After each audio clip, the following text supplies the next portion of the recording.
Hi students, and welcome to today's live IELTS class.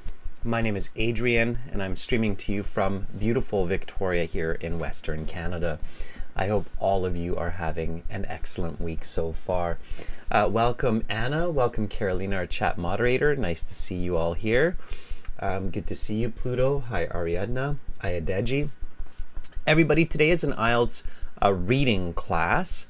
And the focus of this reading topic is, are charities always good? We are looking at this reading passage. This is going to be reading passage 2 from our 6th exam.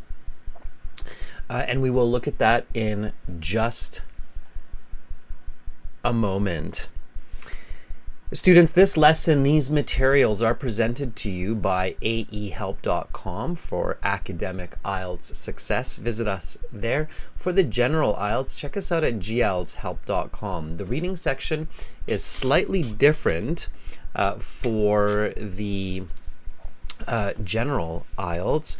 You have a very similar reading section in general IELTS section 3. Our aehelp.com or academic IELTS website looks like this. It's got this blue background. To join the premium version and get all of our practice exams, over 200 video lessons, and much, much more, click this big red button. It is a one-time payment and you get lifetime access. It costs around $40-50 US, and it's well worth it. We're an IDP affiliate, a British Council partner, and an IELTS test registration center. We are world leaders when it comes to IELTS exam preparation. For the general IELTS, it's gltshelp.com. It's the green background. Again, click this big red button to join the premium version of our course. And once you do that, you can enter the discount code DISH9 coming from this live class in one of our speaking videos to get an extra 10% discount. Students will come back here to our academic IELTS website to do the reading audio in just a moment, and then we will do the reading together, answering the questions, learning strategies, and of course learning English. Premium students, I will be sending your links. If you don't see it yet, it's probably because I haven't sent it yet, but those of you who are premium students, I will send you your links. So if you don't have the links within the next 12 hours or so, please do send me an email and I will send you the links. That's only if you don't have them in the next 12 hours. If you get them, please do not send me an email. If you are looking for the apps, it's Academic IELTS Help, General IELTS Help. Premium students get 2 extra live classes like this each week. So if you sign up on our website, then you get 2 more live classes. For questions, just send me an email to adrian@aehelp.com or admin@aehelp.com. Everybody, tomorrow we'll have speaking for everyone. Premium students, on Thursday we'll do task 1 writing, and on Friday we'll do speaking. If you'd like to see one of our recent videos, check out this video here. It is a speaking video that we released on YouTube in the last month. There you are. Lots of people with exams. I see Barakatullah saying break a leg to test takers as well to me. Barakatullah, I hope you do an excellent job on your exam. Same with all of you who are taking exams. Okay. Okay, everybody. I see Word is asking, why is the IELTS price increasing every time? We're in a time of inflation. Prices are going up all around the world, and prices of food, products, services, they're all increasing every single day. Here in Canada, and I'm sure everywhere else in the world as well. It's part of our post-COVID printing of money. So we have to be careful about that in the future. But that's the reason why. All right, let's get into reading, everybody. So here we go. Let's do this reading together. For this reading, I'm going to play the audio from our website. Our website actually has audio for all of our reading exams. So when you join the premium version and you go to your My Student account,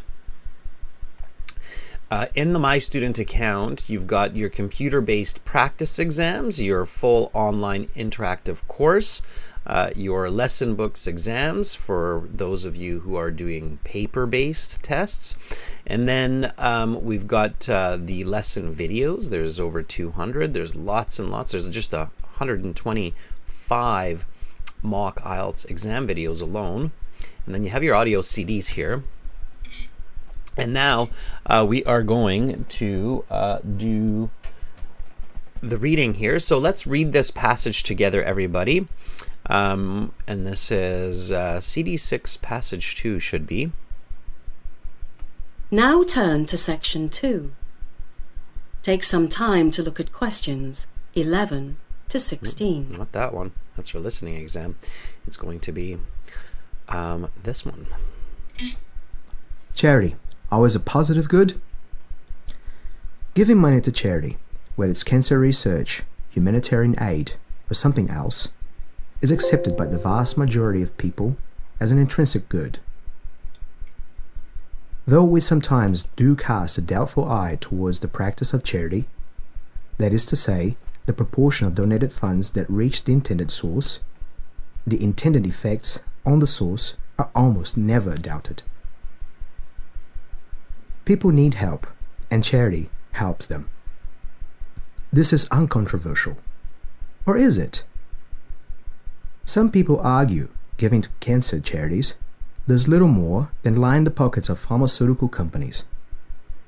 Meanwhile, others argue that giving to humanitarian aid charities does not improve, but actually worsens the lives of those affected by the charity.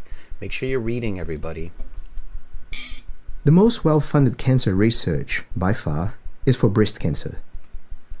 There are innumerable charities associated with raising money for breast cancer research.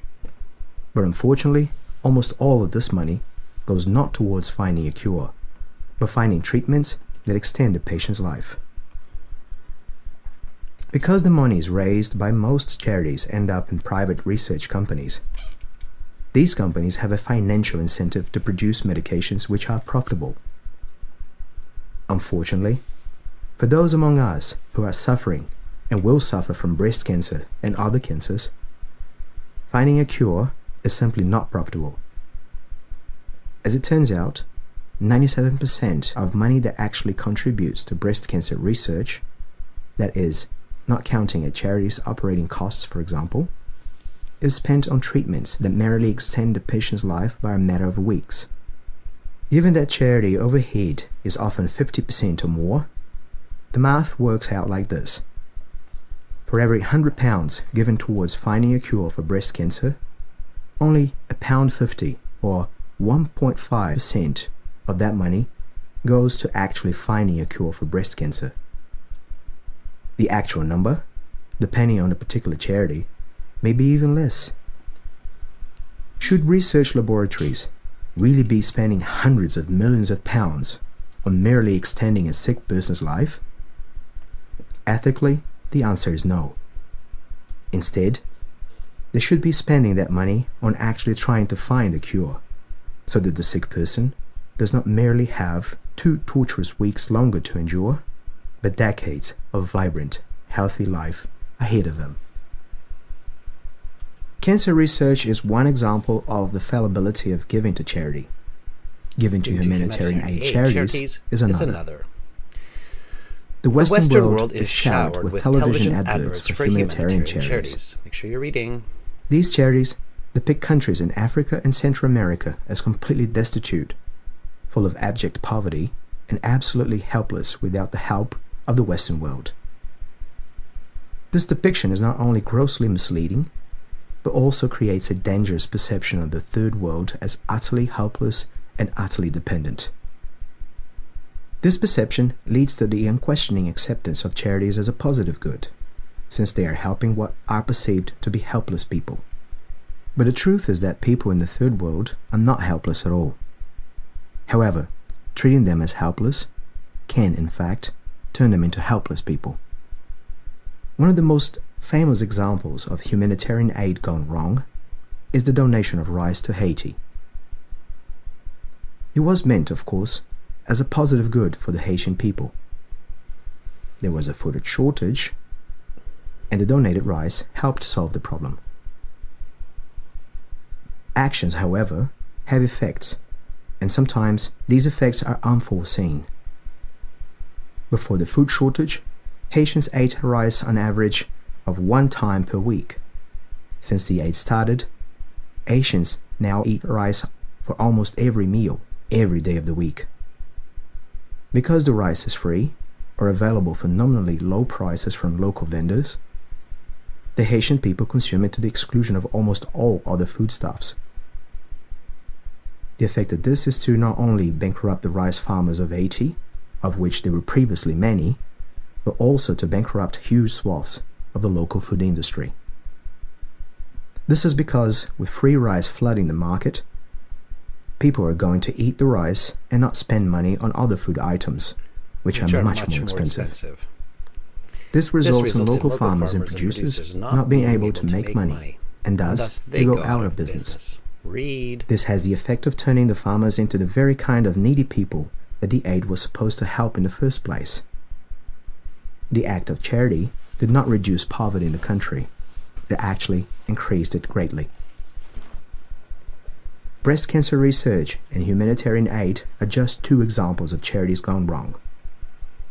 However, the intent of this article is not to dissuade people from giving to charity. Conversely, the intent is to make people think more critically about where their charity monies go. Who is being benefited? Who is being harmed? What are the unforeseen consequences? Thinking critically about charity is the first step in truly helping those in need. All right. And so again, Painting the Sistine Chapel. that audio comes from our website. It's in your courseware when you join the premium version. It's not available in the real exam, but it is very good for study, and that's why we include it. Does anybody know where that reader is from, their accent? So he was not British, in fact. And the IELTS listening section, although it is mostly British, it's not all British, and that's why we include some of these other accents in our course materials so that you can hear these accents just in case you hear them in your exam. Again, for those of you wondering, you can join our premium version by clicking this big red button at aehelp.com. And Carolina, if you would be so kind as to drop that link into the chat. Ayadeji, he's not Australian, but close. Salma, not Australian, close. Close to Australia. I'll give you that hint. Not Irish. Irish is quite different. Irish is a much sharper, more coarse accent. He's not Korean. Thank you, Carolina. Ariadna, very good. Yeah, he's New Zealander. He's a Kiwi. That was a New Zealand accent. Very nice. All right, students. So now what we are going to do is you're going to work with me. We're going to do some reading together in Zoom. So you will have a chance to read, and our classes are meant to be interactive, and then we will answer the questions together, okay? So go to this link for Zoom, and I will start the Zoom session now. And you can volunteer to do this reading. I will pick several students to do this. So many of you will have a chance to read and give answers. Okay. Word warad. You have to improve your English and change your strategy so you can get more than 5.5. It's clear that what you have been doing so far is not working. Okay? All right. So here we go, everybody. I'm going to, again, just start up that Zoom. Maybe, Carolina, you can put that link in there again. And I'm not using my camera in Zoom, but you can. I'm using my camera on YouTube. Okay. So I'll start letting people in. I see that Ayadeji, Sabineni, and William are all here already. If you don't have Zoom, you might need to download the app to your computer or your phone. All right. And I'll give everybody a couple of seconds. While you're joining in, students, again, for those of you, so I'll put the, oh, there's the link. Thank you, Carolina. So Carolina just put the Zoom link in there again. We have 6 participants. Students, to volunteer for this reading practice, all you have to do is in reactions, raise your hand, and you will see this little hand go up beside your name and your avatar, and then I know that you would like to volunteer for reading. If you do not want to read, you can lower your hand. It's important to be brave. Confidence is a big part of the IELTS exam, okay? And again, for those of you who are like, wow, this is kind of neat, and you want to do this, but you're kind of shy to do it on YouTube, again, for premium students, we have Zoom classes every Thursday and Friday, but for that, you do have to sign up on the websites at aehelp.com or glshelp.com, so keep that in mind. All right, Anna's got her hand up. Anna, go ahead and unmute yourself, please. Hello, Adrian. Hello. Thank you for giving me a chance to be a volunteer. You are very welcome, Anna, and I must say it's very polite of you to consistently thank me when I'm choosing you, so I appreciate you for that. It's my habit when I participate in like face-to-face conferences. I start my speech. Thank you for giving me a chance to be a speaker when I speak to a microphone on a conference. It's like a habit. That is a good habit and a good etiquette to have, Anna. So kudos to you is what they say. All right, I've got a few more people in here, Anna, that I'm going to let in. If please keep your microphones muted, everybody. If by some chance I have to mute everyone, then I'll just ask you to unmute, okay? All right. So let's get into this. We're just going to read first step, okay? Yeah. All right. We And I'll read ask you about some charity. questions. Charity is a good thing or a bad thing? Yeah. Or is it always a positive good? It's about intention, like how you give charity for your intention, for your desire to share money or food with others. Yeah, and it's not always good to just throw money at, I think we even have this saying, Anna, where we say like throwing money at a problem is not always a good thing. You've probably heard that before. All right. So you can see the title. Anna, go ahead and read the title and read paragraph A. Charity always a positive good. Para A. Giving money to charity, whether it is a cancer research, humanitarian aid, or something else, is accepted by the vast majority of people as an intrinsic good. So we sometimes do cast a double eye towards the practice of charity, that is to say the portion of donates funds that research the intended source. The intended effect of the source are almost never doubted. People need help, and charity helps them. This is incontroversial, or is it? Some people argue giving to cancer charities does little money than the line the pockets of pharmaceutical companies. Meanwhile, others argue that giving to humanitarian aid charities doesn't improve, but actually worsens the lives of those affected by the charity. All right, Anna, good. Like I say, everybody, it's important to read aloud 20 minutes a day. I know you read it quite a bit, Anna. The important point here is read aloud. Read aloud. It's a great way to really. Do you know what the biggest difference is between reading aloud and reading silently? Is pronunciation It's more than that. and intonation. So. More stress, like all Okay. these kinds of. Well, when you're reading, let me actually take this out of here. We're going to put it in here. And everybody else, we're working on this together. So this is part of our reading tips here. And you can answer this as well. So this question, why is it a lot more effective for learning to read aloud? What's the biggest difference when we compare reading aloud to reading silently? No, for me, silently, I see how words spells and I concentrate on spelling and grammar when I read silently. But when I read aloud, I concentrate on intonation and pronunciation, how I stress words and how intonation go up and go down. You're kind of accurate, and there are a couple of people in the chat. Fatime saying your ears get accustomed. Party says, I think it sticks to your mind. It's actually more biological than that, everybody. So when you read silently,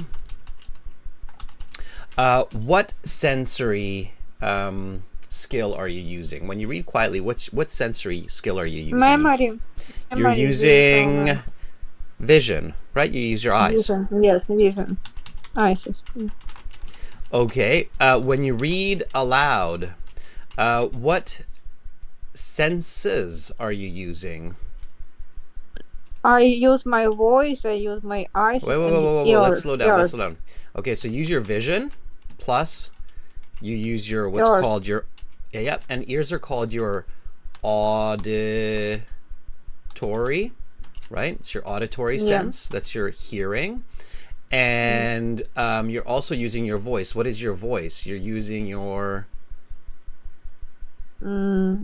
intonation, maybe. What do you use to make a sound? Fatima says you're a psychologist after all. It's true. And your mouth is your tone. It's your motorical. Okay, or if I want to be a little bit better here, you're using your sense of touch, believe it or not, because your tongue is your sense of touch. When your tongue moves around, your tongue is kind of like your your tongue is your tongue is kind of like your 11th finger. It's actually touching all over the place in your mouth, and your lungs are moving. So it's your touch. So reading aloud is what we call multiple sensory integration.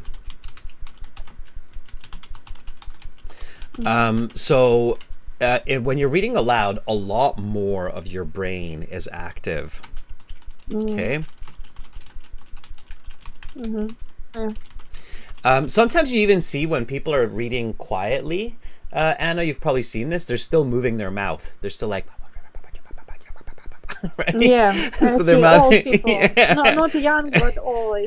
Yeah, old people. It's because all of that is connected in the brain, and your brain is using all of that inside your head. So reading aloud is a lot more effective for learning. You're just making a lot more use of your time, even if it takes you a couple of reads to really understand what you're reading. So students, I highly, highly, highly recommend really just using that what's called multiple sensory integration when you're preparing for IELTS, and doing at least 20 minutes of aloud reading, because you're right, Anna, it helps your pronunciation, it helps your fluency, it helps in many ways, and even in your reading skills it helps in a big way. Okay? Yeah, I did today 30 minutes of practice test or listening practice test. Language book 18. Yeah, I did listening practice to familiar with British accent. Yeah, this is right.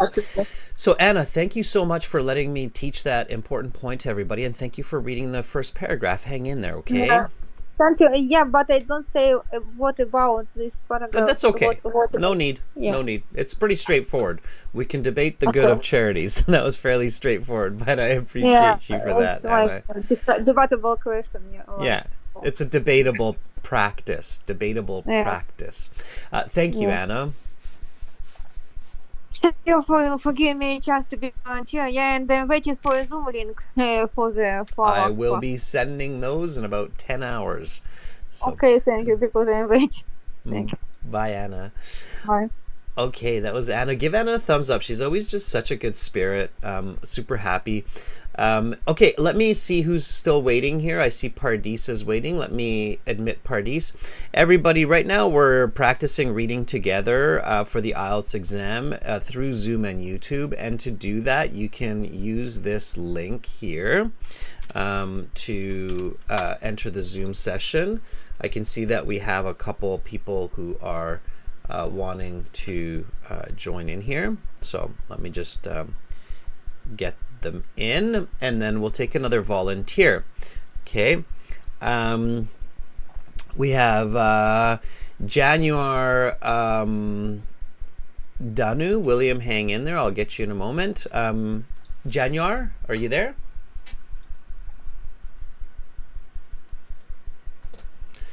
Januar, I see you unmuted yourself, but I don't hear you, which means you might have a microphone that needs to be adjusted or set up for Zoom.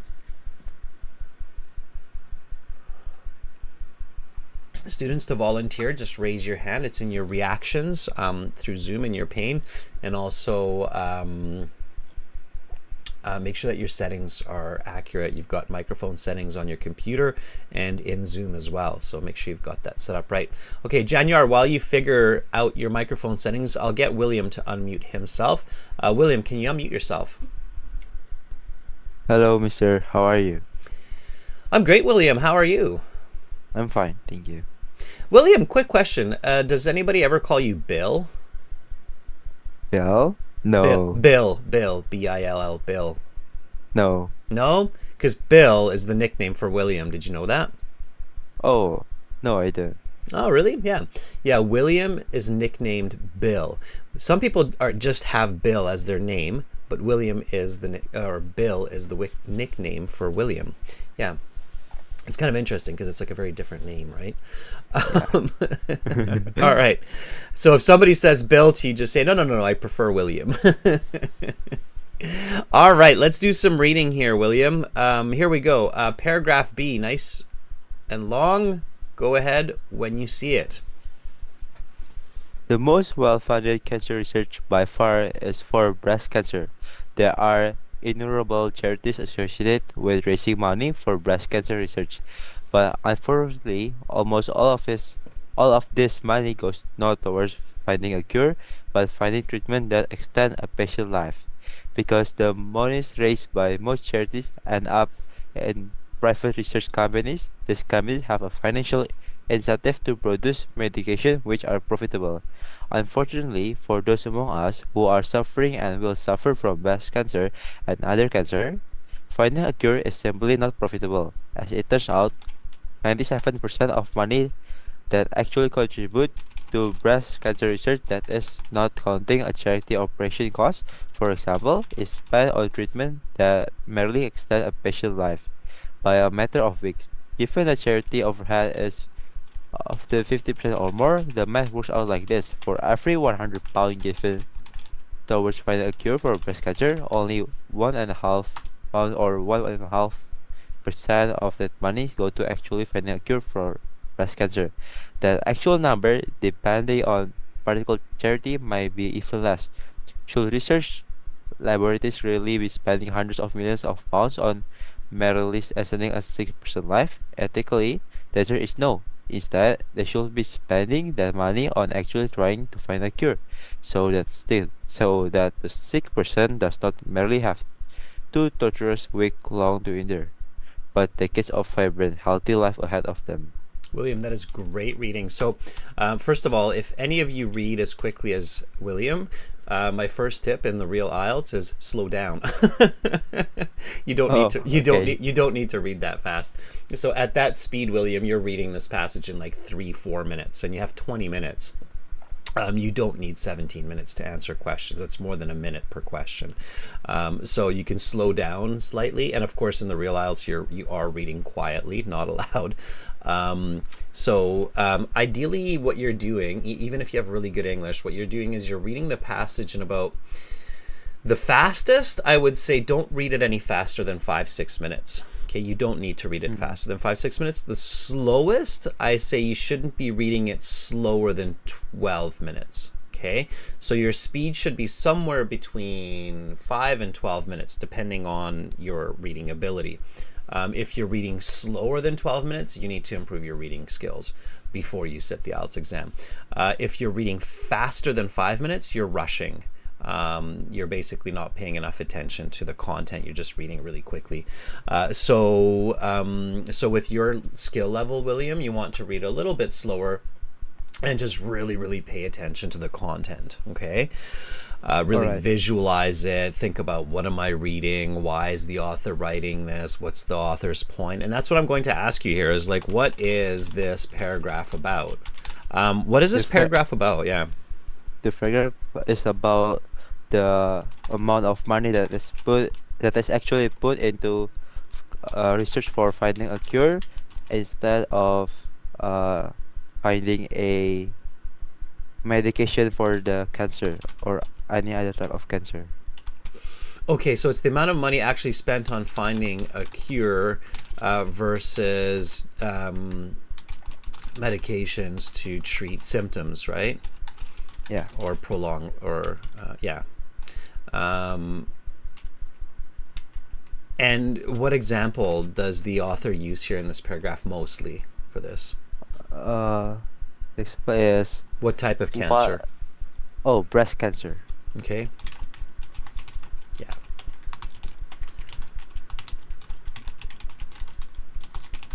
Yeah. So that's the specific. So it's kind of, so basically here the author introduces 2 points very quickly why charities aren't always good, right? Because the goal isn't always a good goal. It's like finding treatments and not a cure, and a lot of money does not go to that cause, right? So, okay, very nice. William, that's really good reading. So my tip to you is just slow down slightly and really just focus on the content, okay? You don't need to read super quickly. Just be cautious about that, okay? Okay. All right, William, thank you for sharing with us. That was really good. You've got good reading skills. So let me put it this way. When you can read as quickly and as smoothly as you're reading, William, there is no reason that you shouldn't be getting a score of 8 to 9 in the reading section. Okay, so you should have enough time to read the paragraphs and understand them, answer all the questions, and then you should even have time to double check your answers with your speed. Okay, so as long as you're going step by step, you're keeping a clear head, you're visualizing the language, so you're picturing these clinics, you're picturing the hospitals, the research that's going into breast cancer, and then there's no reason that you shouldn't even be able to get a band 9 on this. Okay. Okay. All right. Thanks for reading, William. Thank you for having me, Mr. Thank you. Okay, let's give William a thumbs up. That was really good. That was some very, very good reading. Okay, Pardis, can you unmute yourself, please? Hi, Adrian. How are you, Pardis? I'm doing much better and less stressed. Thank you for asking. How about you? I'm doing quite well also, thank you. Can you tell me, I know we talked about it, but I kind of forgot. Why were you stressed again?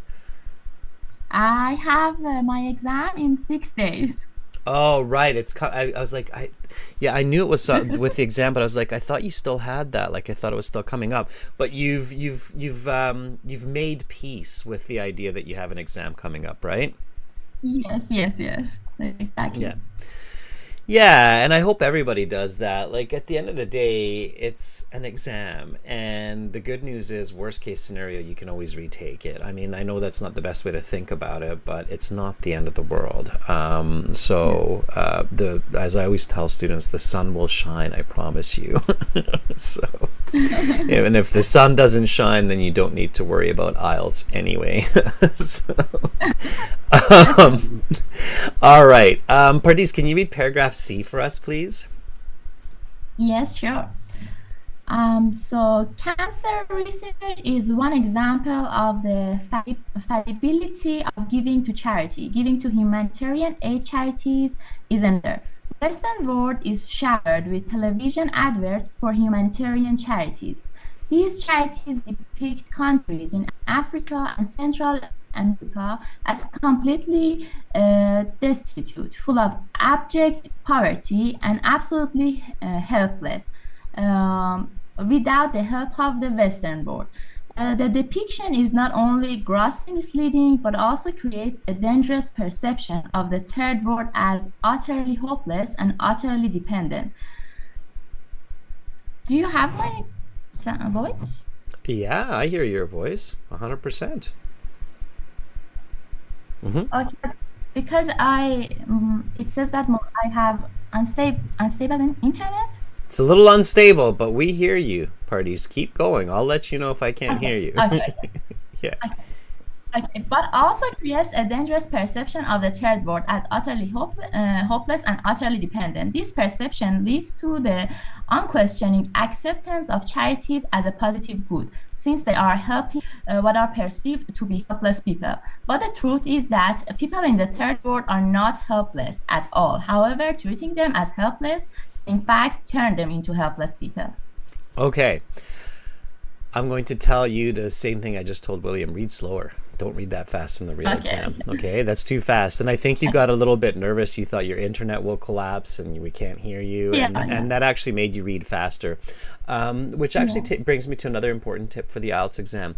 Don't worry about the world around you when you're in the IELTS. Just focus on the IELTS test. Be consistent. If there is a problem with your computer or any kind of technical problem, put up your hand, get an invigilator, and immediately report and have them record the situation. Okay? Otherwise, just keep going like nothing else in the world is happening. So nice and steady. Okay? Stick to strategy. Okay? If the person sitting beside you is tapping their feet, ignore it. Okay? If there's a flickering light in the room, ignore it. Okay? If your neighbor smells funny, just ignore the smell. Okay? So, all right. Pardis, what is this paragraph about? So about the negative effect that charities can exert on specifically developing countries and third world countries.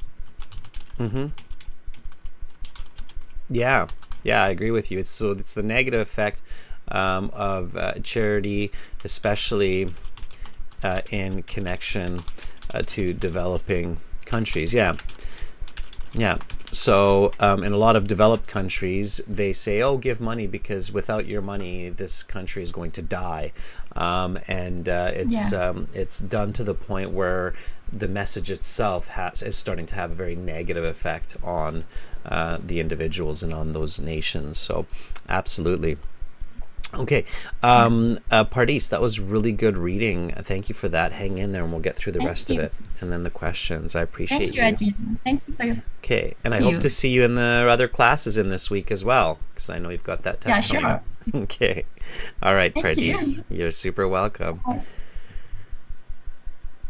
Everybody give Pardis a thumbs up. That was really good. She's working super hard. She's got her exam in 6 days. I know a lot of students do. Okay. All right. Jalaluddin, can you unmute yourself? Ayadeji, thanks for the thumbs up. I see a lot of thumbs up in the... Yep. Okay, Jalaluddin, are you there? Jalaluddin, I don't hear your voice. You need to check your microphone. So you could be muted. You might have the wrong setting for Zoom, and it should work. There's no reason for it not to work. Okay. Only if the setting is wrong or if the device is wrong.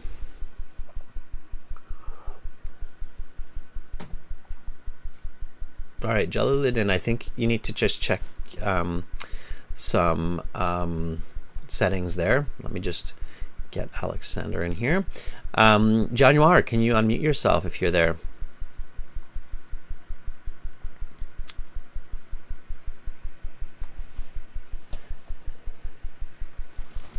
Januar, I don't hear you. Again, check your microphone settings, everybody, and check your internet settings. Ayadeji, can you unmute yourself?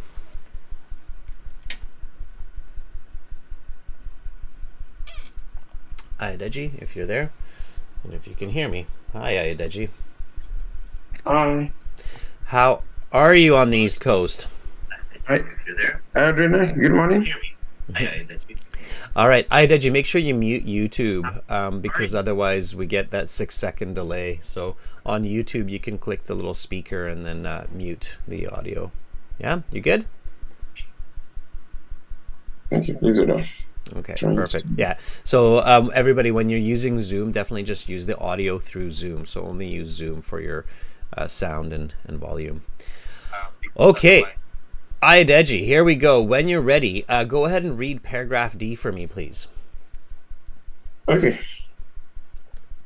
Paragraph D. One of the most famous examples of humanitarian aid gone wrong in the donation of rice to Haiti. It was meant, of course, as a positive good for the Haitian people.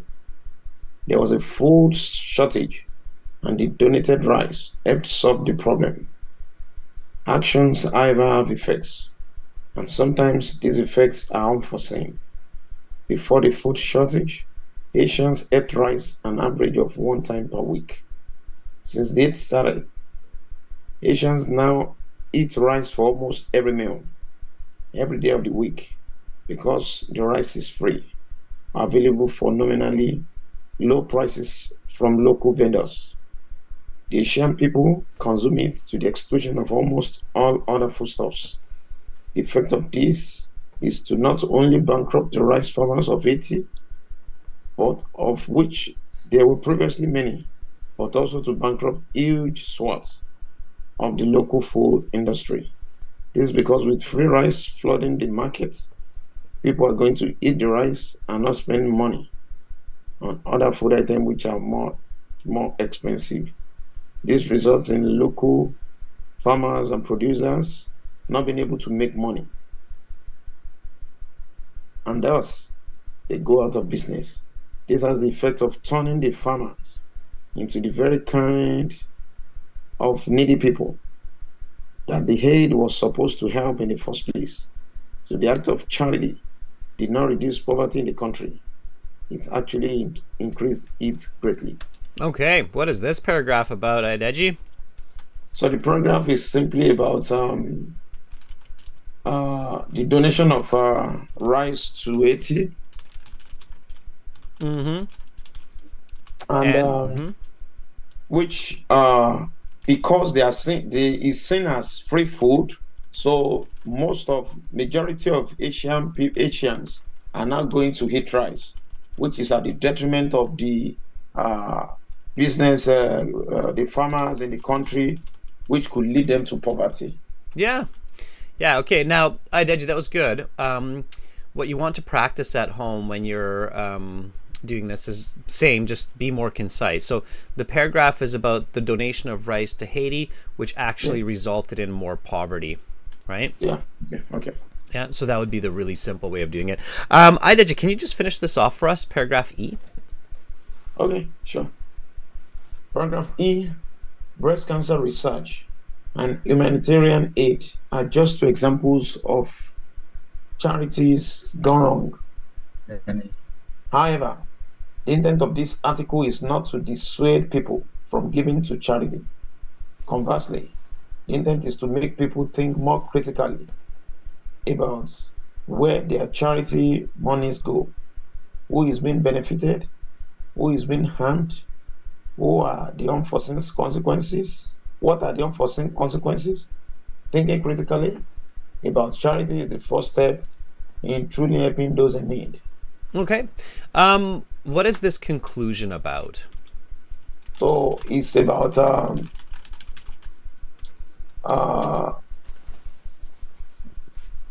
What does it tell the reader? Yeah, it's telling the reader the cause of the charity should be to help, not in the not to be a burden. Let me just put it Yeah. down. Yeah, I liked it. It was concise, right? So the author here doesn't want to tell people not to give money. They're just saying think critically about it, right? So think critically about donating money to Money. charities, Right. right? Yeah. So don't just go, oh, I want to help that charity. Here's $100, right?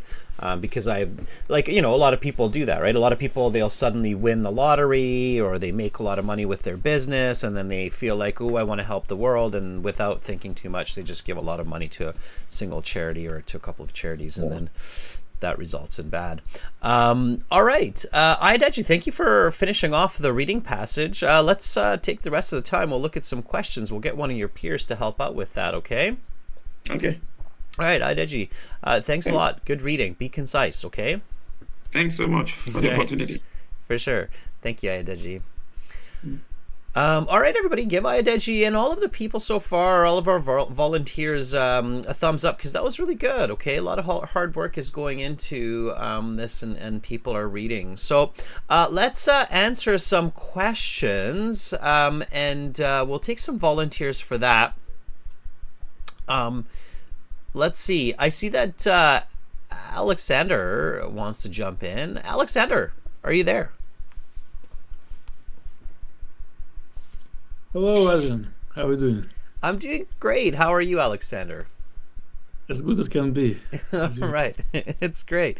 Alexander, have you been watching the whole class or did you follow with this reading? I did. Okay, awesome. Mhm. Because we're going to do questions. That's why I was asking. So, Okay. all right. Interesting. Okay. So let's do 14 to 18. Can you just read the instructions first of all? Sure. Reading passage 1 has 5 paragraphs, A to E. Which paragraph contains the following information? Write the correct letter A to E in boxes 14 to 18 on your answer sheet. Nice. All right. Very nice reading, by the way, Alexander. What's flattering? No. It's fine. You're reading smooth, I think. Okay, so just a quick tip for everybody. This type of question, it's very popular in the IELTS. I've seen it actually come up more than once in the reading section, so for even 2 passages.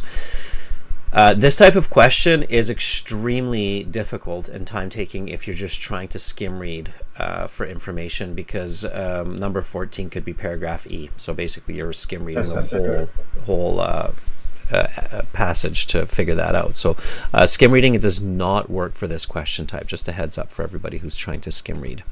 A lot of people are Alexander, unfortunately. It's still, for many IELTS teachers, it's still the #1 skill they're trying to teach students is just skim read. Don't read the passage. It's a bad idea. All right, Alexander, can you read number 14 for me, please? My pleasure. The false portrayal of people in third world countries. Okay, good.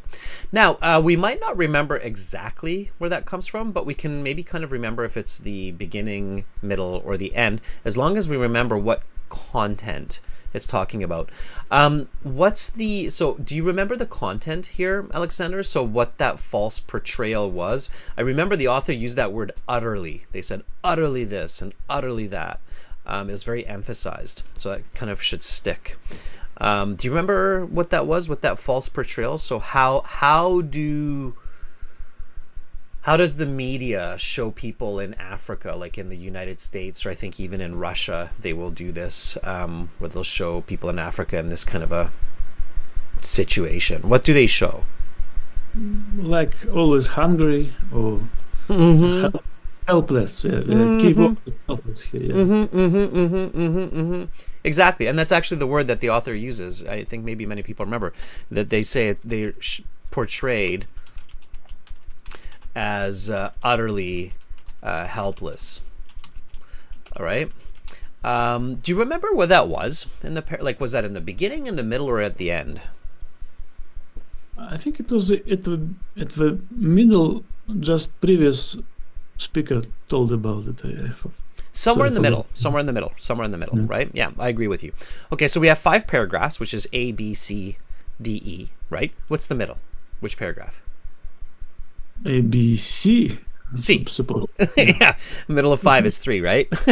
Well, that's a good place to start. Let's start with that. All right. So there's C. Have a quick glance at C. So this is skim reading with purpose, everybody. This is how you skim read with purpose. So take a look at C. Go ahead and just kind of glance at that with your eyes. Do you see anywhere where it says that they're utterly helpless or utterly in need of Western intervention and charity? Utterly dependent and utterly hopeless. Do you see these words? Helpless, hopeless, dependent. At the very end, Yeah. Yeah, they're right here. Look, absolutely helpless, utterly hopeless, utterly dependent, right? Yeah. So, is it C? I think so in this case. Yeah, absolutely. Yeah, once you find it, be confident, right? So, yeah. So here it says the Western world is showered with television adverts for humanitarian charities, right? And then it says these charities depict countries in Africa and Central America as completely destitute, like what you said, like always hungry, always in need. So here it's C. So once you see it, be confident, just mark it, and then go on, right?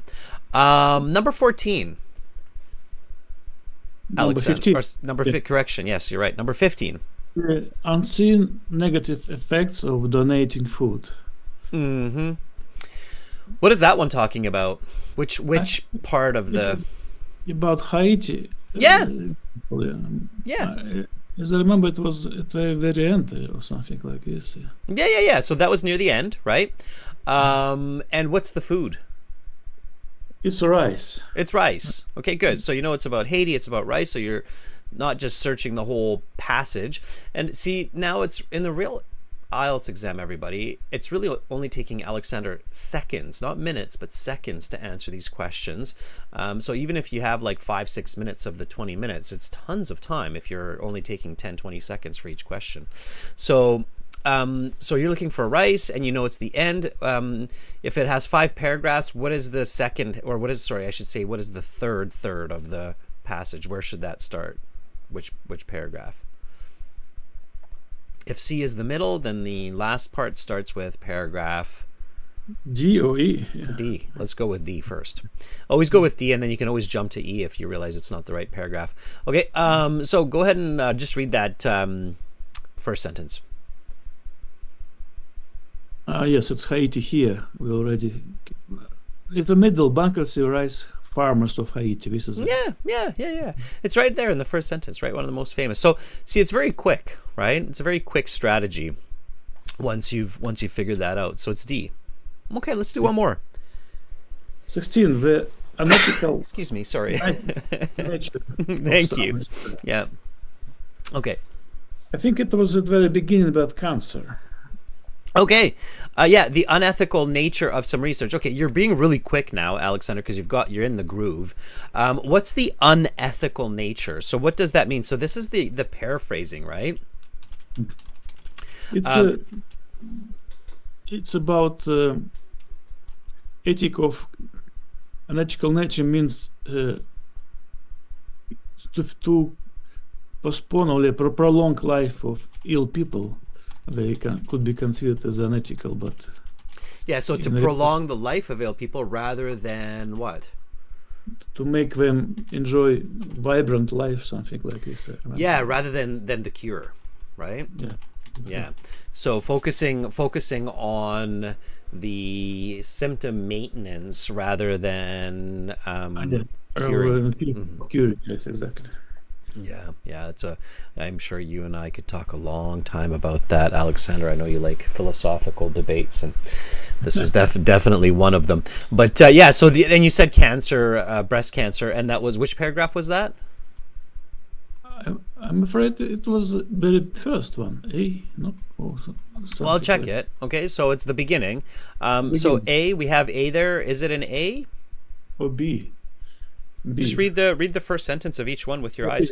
The most well-founded cancer research. B for sure. Yeah. Okay, great. Yeah, and often you'll just get it by looking, because you know what you're looking for, so you really don't have to look for long. You can just find it very quickly. So that one's B. Yeah, absolutely. And that's how it goes. Alexander, that was really good. Thank you for volunteering. Thank you for having me.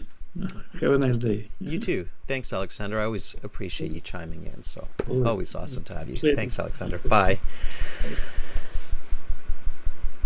Love Alexander. I really do. Love you, Alexander. He's such an awesome guy. So that was Alexander. Give him a thumbs up. That was really good. All right. If all of us had the heart of Alexander, we would be living in a utopic world. Big thumbs up. Yeah, absolutely. Okay. So let's get Anna back for a little bit. Anna, you're still there? You have your hand up still, so I'm guessing you're still there. I'm there. Just I will mute YouTube. Just okay. Yeah. Welcome back. Started with Anna. We'll finish with Anna. Anna. All right. So I'm going to leave 17 and 18 for our viewers to figure out on their own. Students, you can do 17 and 18. You know how to do it now based on what Alexander was doing. He did such a good job. So I'll show you how you can send me those answers after. We'll do number 19 and 20. So can you read the instructions first, 19 to 22? Yes, choose no more than 2 words for the passage for each answer.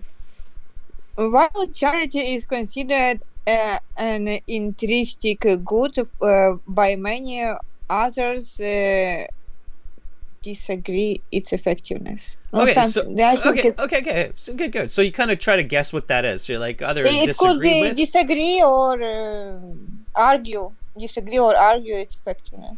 Okay, one of those is grammatically correct. The other one is grammatically incorrect. Which one?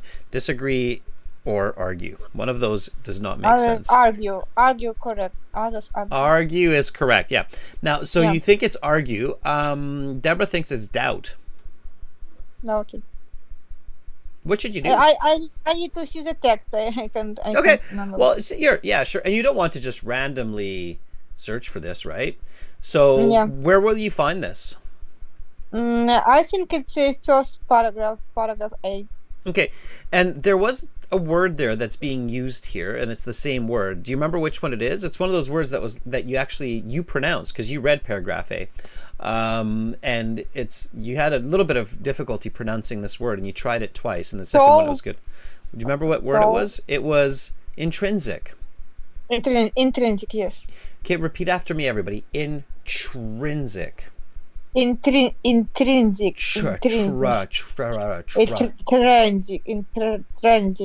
More like a ch sound. Intrinsic. Intrinsic. That was good. Anna, that last one was good. That's good. There you go. Intrinsic. There you go. Much better. Awesome. Okay. So let's look for that. Intrinsic. Okay, back to paragraph A. Okay, so it is accepted here. Read from here. It is accepted. Yes, it is accepted by the vast majority of people as an intrinsic good. Intrinsic good. Nice. Intrinsic means like it's fundamentally. It's just a given that it's good. Okay, and then keep going. Read a little bit more. So we sometimes do cast a doubtful eye towards the practice of charity.